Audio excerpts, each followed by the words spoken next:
COVID-19, where none of these visions have been realized.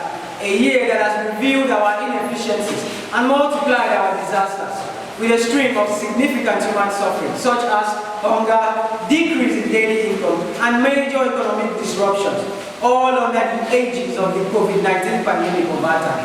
Inevitably, the pandemic has severely affected most of the United Nations Sustainable Development Goals and has exposed that gains meant to address poverty, hunger, good health, and well-being are facing serious setbacks. So far, the COVID-19 pandemic has resulted in over 30 million confirmed cases and over 500,000 deaths globally, and still counting. The unanswered question still remains: is the COVID-19 pandemic a cause, as many believe, or can it be a blessing therein?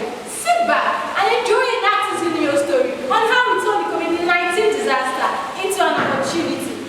Hello, Georgie. I'm Sako Jennifer, and presenting with me here this Enactus year, Helen Essien, Joy Odo, and Godwin Andrew. In times of crisis, the most important thing about human existence is survival. So this multidisciplinary team came up with a project titled Survive. This project is determined to ensure survival amidst the health risks, alleviating human suffering, and balancing the economic disruption caused by the pandemic in our local communities and the most vulnerable members of society, in line with the United Nations Sustainable Development Goals 3 and 12, which are to ensure healthy life and promote well-being for all at all ages, and to ensure sustainable consumption and production patterns, respectively.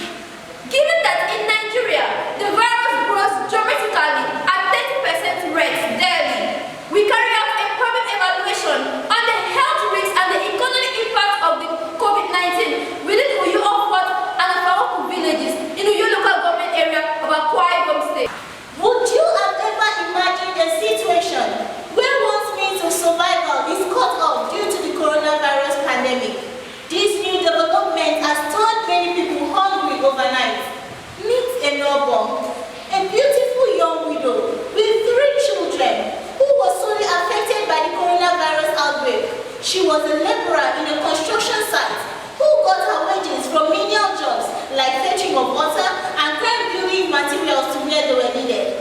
Following the lockdown order occasioned by COVID-19, she has been kept away from her job for months, thereby throwing her into financial crisis, resulting in no stable means of sustaining herself and family. Actors University of York saw her plight upon visiting the area, and we decided to create another opportunity for her and other members of the community by teaching them how to produce personal protective equipment.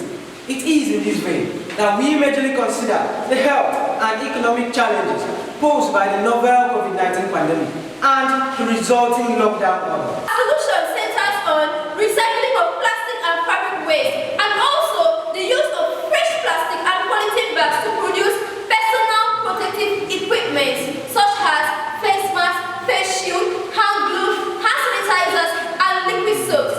These PPEs are a necessary requirement intended to reduce the risk of one being infected by this deadly virus and other hazardous illnesses, and in production patterns which involve training of minds will provide a source of revenue and income to families. Organize the training session for members of the team living in close proximity to the university campus, wherein they learn the basics in the production of the PPEs and in turn train non-members of the team in the same production processes.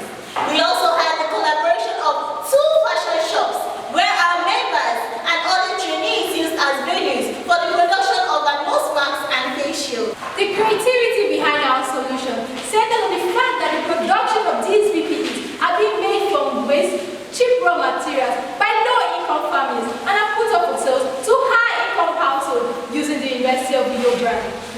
The combination for the production of our hand sanitizer is in accordance with the standard given by the World Health Organization. Our face shields are made from transparent polyvinyl chloride films and waste plastic bottles, which we gather from our local communities, sorted and cleaned the works perfect for the production of our face shields and bottling of our hand sanitizers and liquid soaps respectively. We, however, had a challenge in using waste plastic bottles for the production of our face shields, owing to the fact that some were either not transparent enough or their shape did not fit the purpose we desired. So, we used them instead to bottle our hand sanitizers and liquid soap. Our hand gloves are made from neatly selected polythene bags. Our nose masks are made from selected fabrics, while our liquid soaps are made from a combination of 12 hand-friendly companies. We further train people within our local communities on recycling of plastic and fabric waste, and also the use of fresh plastics and polythene bags to produce personal protective equipment in their various homes. To protect our environment from health hazards caused by the incessant disposal and burning of plastic waste, and to implement the United Nations Sustainable Development Goal 12, we substantially reduce waste generation through reduction, prevention, recycling, and reuse. We introduce a system whereby our customers will return the empty bottles of hand sanitizers and liquid soaps and get new ones at 15% discounted rate. This is to ensure that the empty bottles are not being thrown away by our customers to constitute environmental hazard, and also to make them our permanent customers. To break down our income and expenditure, the project generated sufficient income to cover its operational costs through the procurement of the products by the university management, sales through partnerships with pharmaceutical companies, malls, supermarkets, and banks within the state. Our PPE is at its minimum 20% less than what is obtainable in the open market. The average cost of producing our PPEs is 40% of the selling price. This is achieved given our innovative production strategy. Ladies and gentlemen, our project has created a huge economic impact on the team as well as those we train through increased income and creation of job opportunities. We began with a capital of 40,900 naira, and with our partnership with 27 businesses so far, we now make a total sales profit of 840,000 naira on a monthly basis. From our total sales profit, our trainees and business partners have a shared profit of 70%, while 30% reverts to the team's treasury.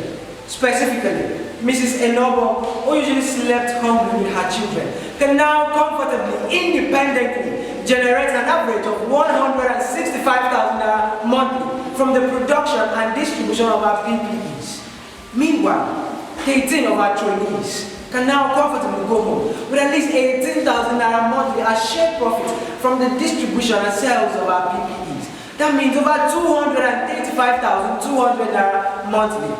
25 of our business partners, pharmaceutical companies, malls, and the supermarkets have experienced an increase in sales profit of over 205,800 naira monthly.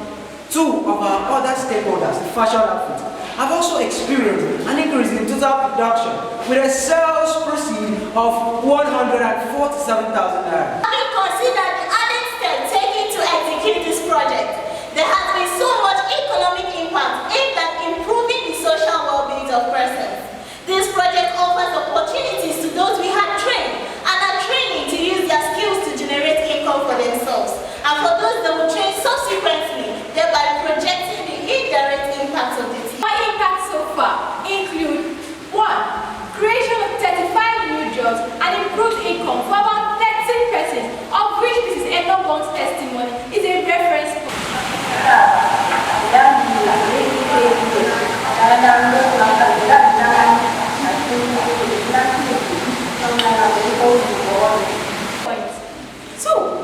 Increased revenue for about 27 businesses, cutting across pharmacies, supermarkets, shopping malls within Uyo.